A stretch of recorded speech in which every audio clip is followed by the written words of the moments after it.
My name is Borodkin, and I am a PAVA advocate with Disability Rights New York. And today I am going to be talking to you about my daily experience with the MTA from the Clark Street station at the 2 and the 3. My disability is cerebral palsy. It's a muscular disability where some muscles don't function at all and some muscles overfunction, and this does affect my daily commute when using the MTA. So for instance, when I get on the train, some stations don't have an elevator. I either have to use the stairs or I have to ask for help from strangers, and while I'm fine with doing so, it adds to the time it takes me to get to work from my house, which takes about an hour and 15 minutes. Because I live all the way uptown in Harlem. I've been living there for 4 years now, and I've been living in New York City since I was born, so for 30 years. So there's an elevator at Clark Street Station, but that elevator only goes to another level with a path straight ahead, and then there are stairs after that path. So this station is by no means accessible, even though it has an elevator.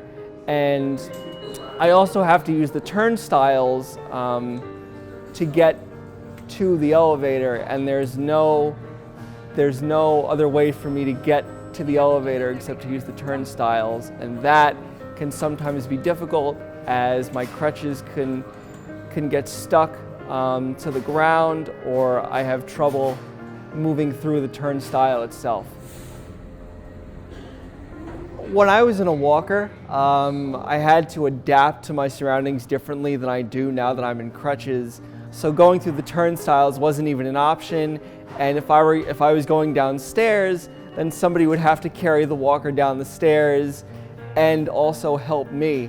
Now that I'm on crutches, not only am I faster, but my environment has gotten bigger since I can fit into more spaces, and that has caused me to kind of change the way I see my environment and to adapt in a different way than I did when I was in a walker.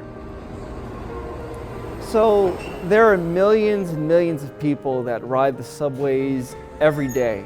And one of the things that I always emphasize, whether it's about transportation or voter access, is that no matter who you are, no matter how old you are going to become disabled eventually, whether it's loss of vision, loss of mobility, loss of hearing. You are going to become disabled, and you are going to need some sort of accommodation. So my call to the MTA would be, while the biggest complaint is that the trains don't run on time, it's to put more funding and more focus toward making your subway stations accessible.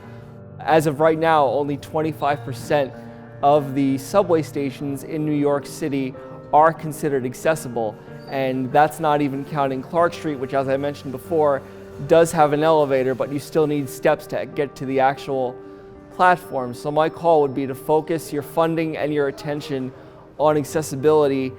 Talk to people with disabilities, and not only people with disabilities, but ask them about their experiences taking the subway.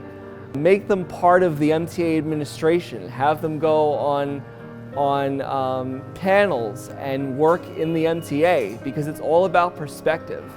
And from a personal perspective, I think there are things that need to be improved with the MTA, and when you can integrate personal perspective with administration, I think then you come up with more solutions that are fit to people's needs.